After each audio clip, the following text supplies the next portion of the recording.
Если ночью кто-то постучит в твое окно, не смотри, даже если очень хочется понять, кто там. Я тоже посмотрел. И только потом узнал, что по стенам моего дома ползала тварь. Просто стучала и ждала, когда я сам сделаю самую большую ошибку. Посмотрел. Первый стук прозвучал так тихо, что я даже не сразу понял, откуда он взялся.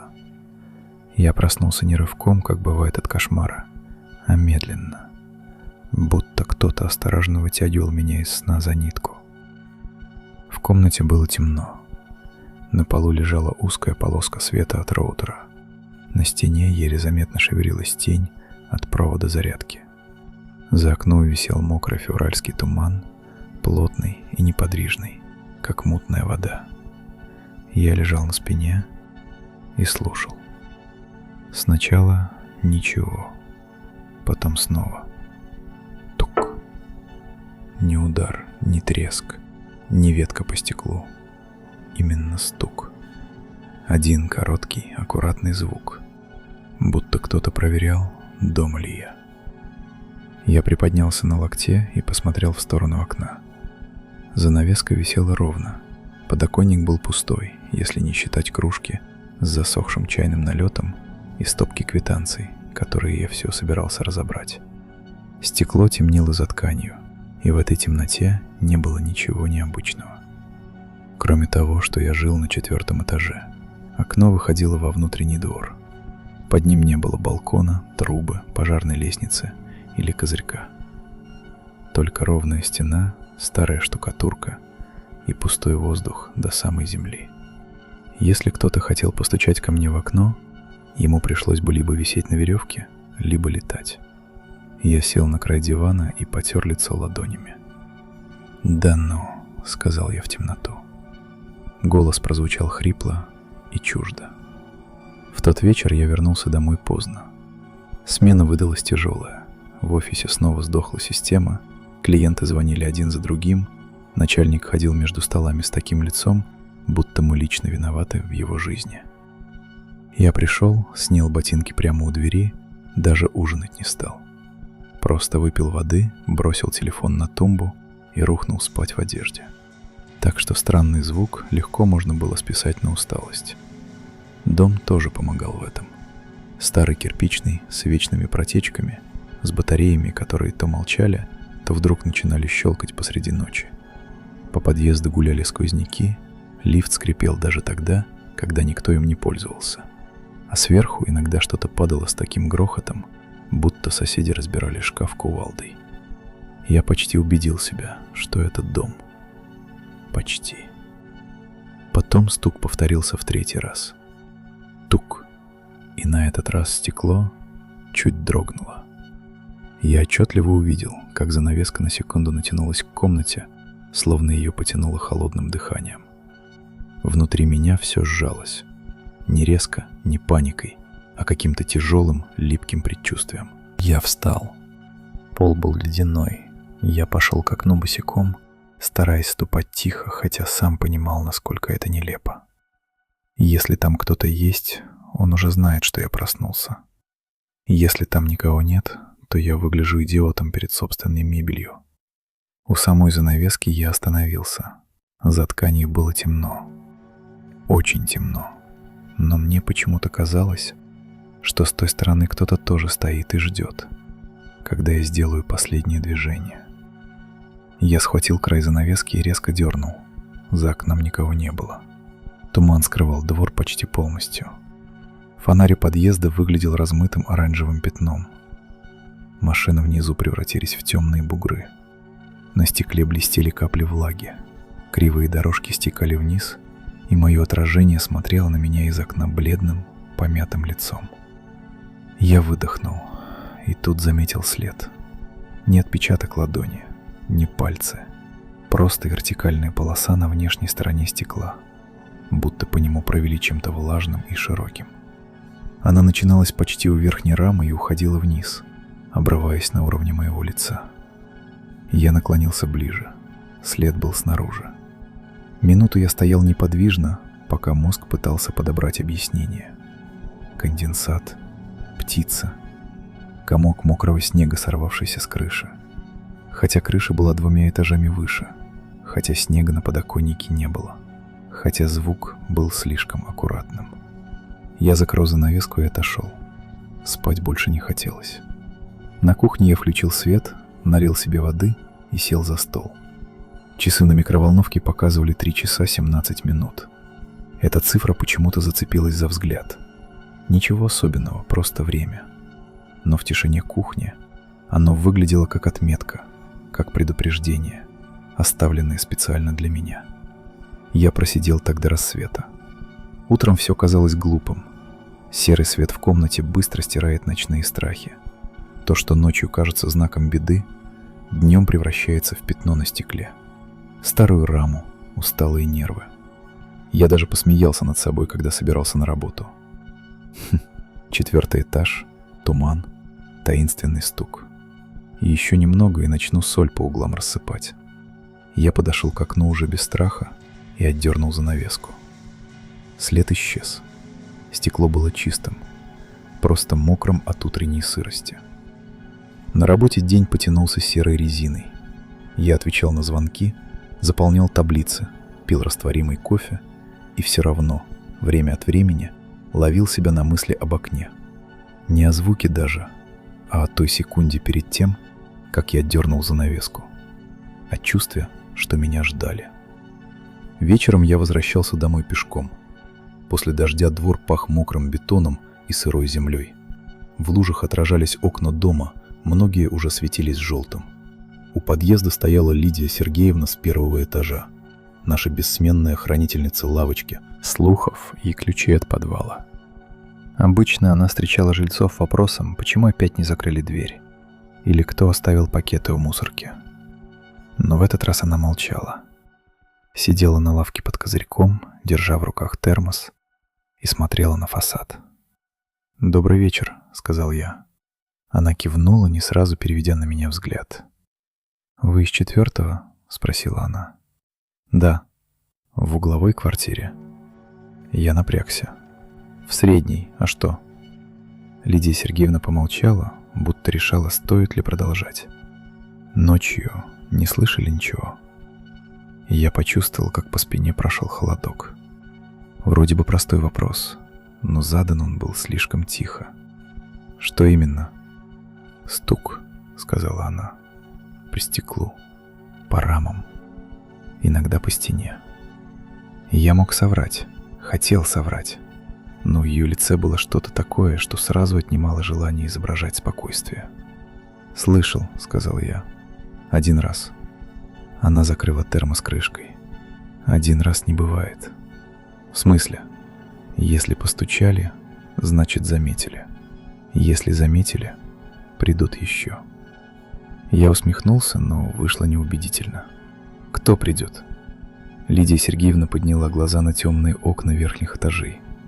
«Не знаю. И знать не хочу. У нас в прошлом месяце мальчишка из 2-го подъезда жаловался.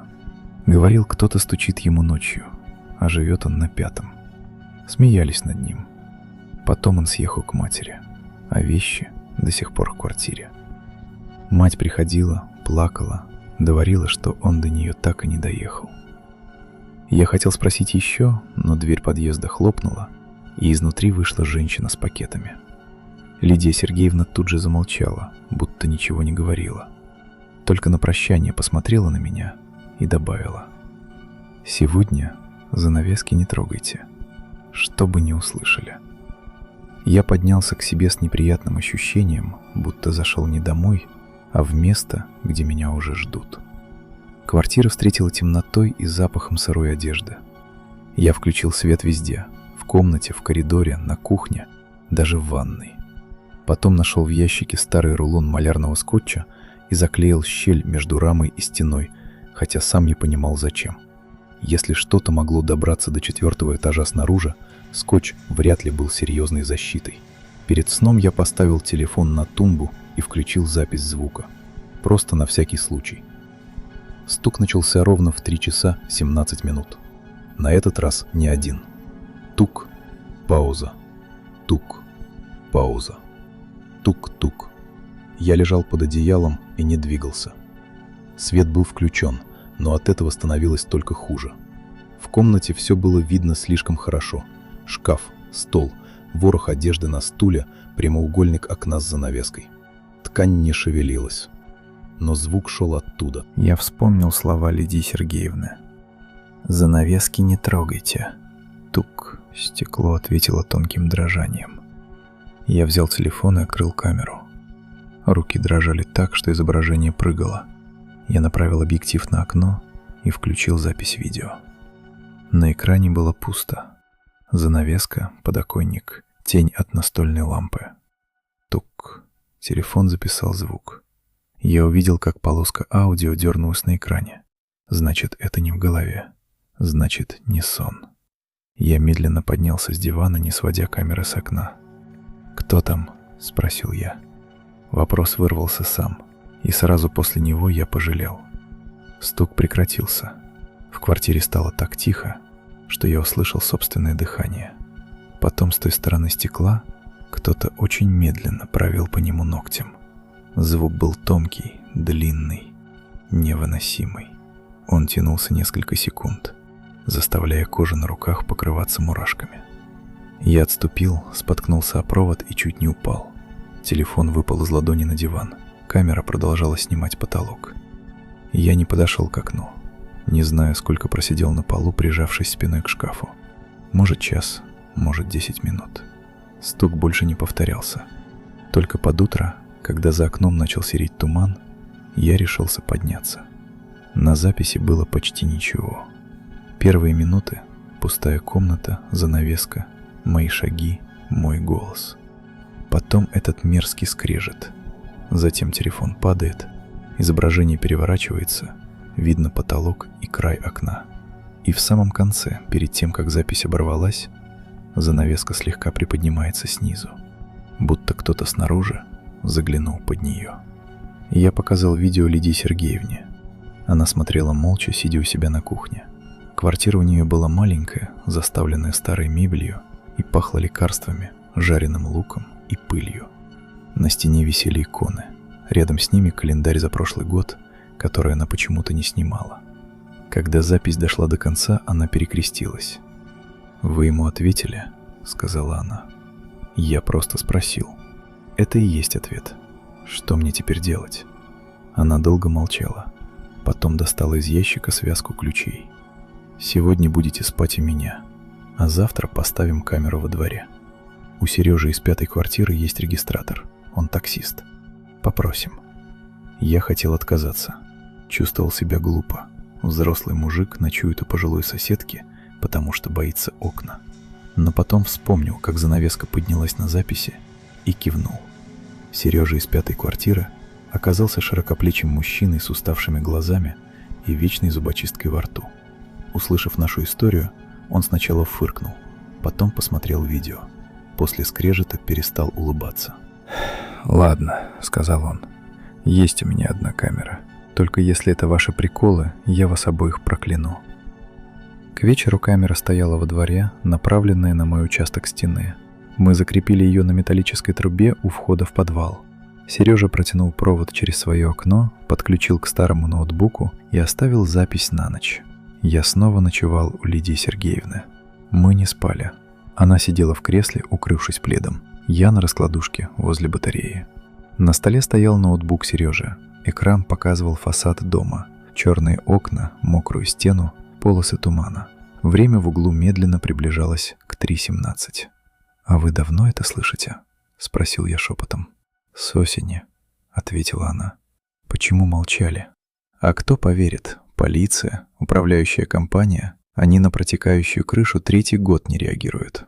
Вы сами видели?» Она покачала головой. «Я не смотрю». В 3 часа 16 минут экран слегка замерцал. Сережин ноутбук тихо зашумел вентилятором. В 3 часа 17 минут на стене появилась тень.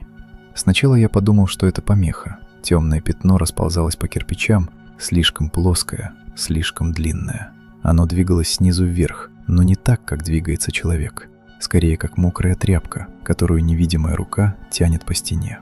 Потом из тумана проступило тело. Я не могу описать его правильно. Для описания нужны привычные вещи. Рука, спина, голова, плечо. У этого вроде бы все это было, но собрано неправильно. Длинные конечности цеплялись за стену под невозможными углами. Голова свисала на бок, как будто шея была сломана или слишком мягкая. Кожа казалась серой, гладкой, мокрой. Оно ползло к моему окну. Лидия Сергеевна зажала рот ладонью. Я не мог моргнуть. Существо остановилось напротив моей комнаты. Несколько секунд оно висело на стене, совершенно неподвижно. Потом подняло длинную руку и осторожно постучало в стекло. На ноутбуке звука не было, но из моей квартиры, этажом выше, донеслось тихое тук. Мы оба услышали. Существо ждало. Потом наклонило голову к окну, словно прислушивалось. Я вдруг понял страшную вещь. Оно не ломится внутрь. Оно не пытается разбить стекло. Оно хочет, чтобы человек сам подошел, сам посмотрел, сам ответил. И в тот момент на экране существо повернуло голову к камере. Не к окну, не во двор, прямо к нам. Изображение дернулось, рассыпалось полосами, и ноутбук погас. В ту же секунду что-то постучало в кухонное окно Лидии Сергеевны. Первый этаж, козырек, решетка. Тук! Лидия Сергеевна вскрикнула, но я успел схватить ее за руку и потащил в коридор. Мы закрылись в ванной, потому что там не было окон. Она дрожала всем телом. Я держал телефон и набирал Сережу. Он ответил не сразу. «Что?» — сонно буркнул он. «Камера погасла. Оно у нас». Сначала тишина. Потом в трубке послышалась возня. «Не открывайте, я сейчас». «Не ходи во двор! Я не во двор!» Связь оборвалась. Стук по кухонному окну продолжался минут 5. Ровный, терпеливый. Потом раздался другой звук. Скрежет металла. Решетка. Оно пыталось не сорвать ее, а будто перебирало прутья, изучая. Лидия Сергеевна шептала молитву. Я сидел рядом на холодном полу и смотрел на дверь ванной.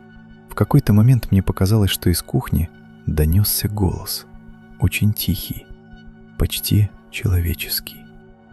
«Посмотри». Я зажал уши.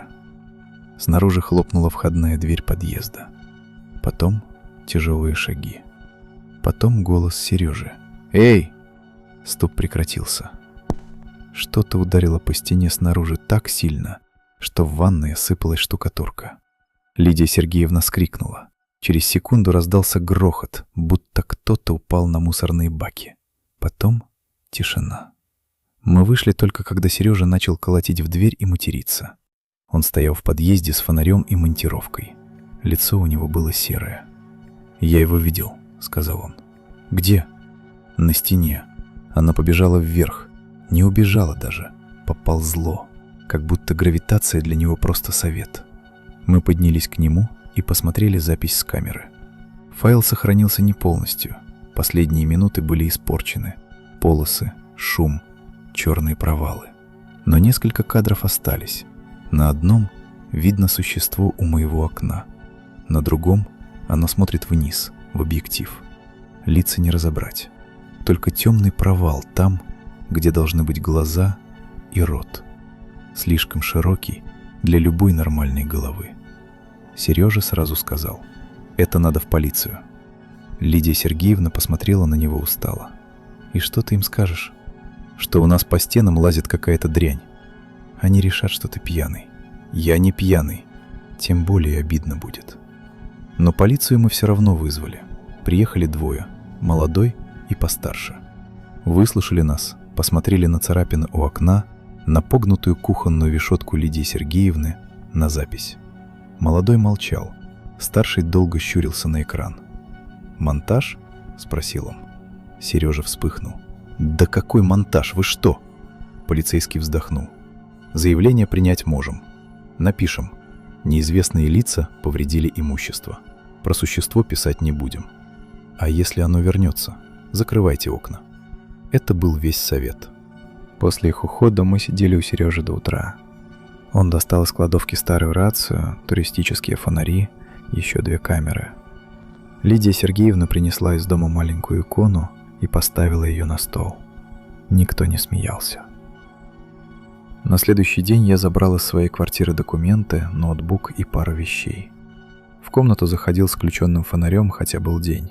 На окне снаружи остались новые следы. Не царапины, а мутные полосы, словно стекло терли мокрой кожей. На подоконнике лежал мой телефон. Я был уверен, что оставил его у Лидии Сергеевны. Экран был включен. На нем открыто приложение камеры. Последняя запись длилась 7 секунд. Я включил. Сначала чернота, потом слабый свет из комнаты. Камера лежит на подоконнике и смотрит в сторону дивана. В комнате никого нет. На 5-й секунде в отражении стекла появляется силуэт. Он стоит за моей спиной, хотя меня там нет. На 6-й секунде слышен шепот. «Теперь видел». Запись обрывается. После этого я съехал окончательно. Сережа помог перевести вещи к брату. Лидия Сергеевна дала мне пакет с пирожками и сказала не возвращаться за мелочами. Я послушался. Честно говоря, мне было плевать на посуду, книги, старую куртку и все остальное. Когда место перестает быть домом, вещи внутри него превращаются в чужие. Первые 2 недели у брата было спокойно. Я спал на диване в гостиной, просыпался от каждого звука, но ничего не происходило. Брат смеялся, говорил, что мне нужен отпуск и нормальный врач. Я не спорил. Я бы сам на его месте так сказал. Потом пришло первое письмо. Обычный конверт без обратного адреса. На нем было мое имя, написанное печатными буквами. Внутри лежал листок. На листке один адрес. Заброшенный кинотеатр на окраине. Я подумал, что это чей-то глупый розыгрыш. Выбросил листок. Но вечером открыл карты и проверил адрес. Кинотеатр действительно существовал. Закрыт лет 15 назад. Окна заколочены, вход завален мусором. На следующей неделе пришло еще одно письмо. Старый санаторий за лесом. Потом еще. Недостроенный торговый центр, пустая школа, сгоревший склад. Каждый раз место было заброшенным. Каждый раз конверт приходил без марки, будто его просто клали в ящик. И каждый раз письмо появлялось после ночи, когда мне снился стук. Я позвонил Лидии Сергеевне. Она долго не брала трубку. Когда ответила, говорила шепотом. «Вам тоже пишет?» «Что значит «тоже»?» Она заплакала. Сережа пропал 3 дня назад. Не сразу. Сначала он начал получать такие же адреса. Смеялся, говорил, что найдет, кто это делает. Потом взял камеру, монтировку и поехал к одному из мест. Лидия Сергеевна пыталась отговорить. Он ответил, что хватит бояться. Больше его не видели. Его машину нашли у заброшенного бассейна. Двери открыты, ключи в замке. На водительском сиденье лежал телефон. Последнее видео было снято внутри здания. Лидия Сергеевна переслала мне файл. Я не хотел смотреть, но посмотрел. Сережа идет по темному коридору. Фонарь дрожит в руке.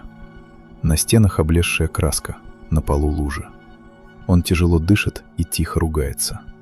Потом останавливается возле пустого бассейна. Внизу черная вода или просто грязь, не разобрать. Из глубины зала раздается тук. Сережа поворачивает камеру. Тук. Звук идет не от окна. Там вообще нет целых окон. Он идет от воды в бассейне. Сережа шепчет: «Я тебя вижу». И в этот момент фонарь освещает дальнюю стену. На ней висит то самое существо. Только теперь оно не одно. Рядом с ним в темноте шевелятся еще несколько длинных силуэтов. Видео заканчивается криком. Я удалил файл. Потом восстановил из корзины. Потом снова удалил. Мне казалось, что пока запись существует, оно ближе. В ту ночь я не спал. Брат ушел на смену, я остался один. Сидел в гостиной с ножом для хлеба в руке и понимал, насколько это смешно и бесполезно. За окнами шумел город. Машины, люди, поздние автобусы. Много света, много жизни. Не старый двор, не туман, не мокрая стена. В 3 часа 17 минут телевизор включился сам. Экран был черный, звука не было, только мое отражение на темном стекле. Я потянулся к пульту. Тук. Изнутри экрана. Я замер, На черной поверхности, рядом с моим отражением, появилась влажная полоса. Словно кто-то провел пальцем по стеклу с другой стороны. Потом еще одна. Потом буквы «Смотри». Я бросил нож, схватил куртку и выбежал из квартиры. Ночевал в круглосуточной аптеке у вокзала, делая вид, что жду автобус. Утром купил билет в другой город. Сейчас я живу далеко. Не называю адрес.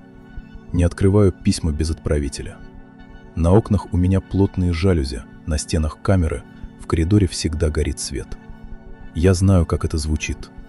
Знаю, что если рассказать нормальному человеку, он посоветует таблетки, отпуск или поменьше смотреть страшные видео перед сном.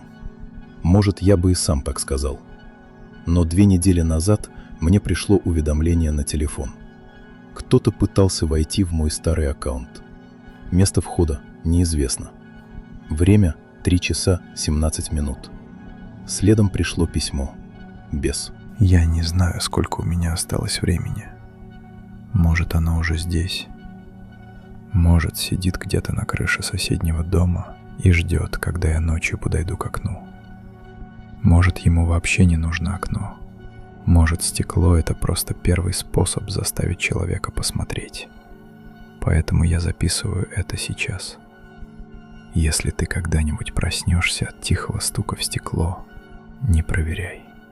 Не отдергивай занавеску, не включай камеру, не спрашивай, кто там, потому что вопрос — это ответ, а взгляд — приглашение. И если оно поймет, что ты его увидел, оно уже не уйдет. Оно будет искать новое стекло, окно, экран, зеркало, черную воду в пустом здании, что угодно, где может появиться твое отражение. И однажды среди ночи ты услышишь очень осторожное: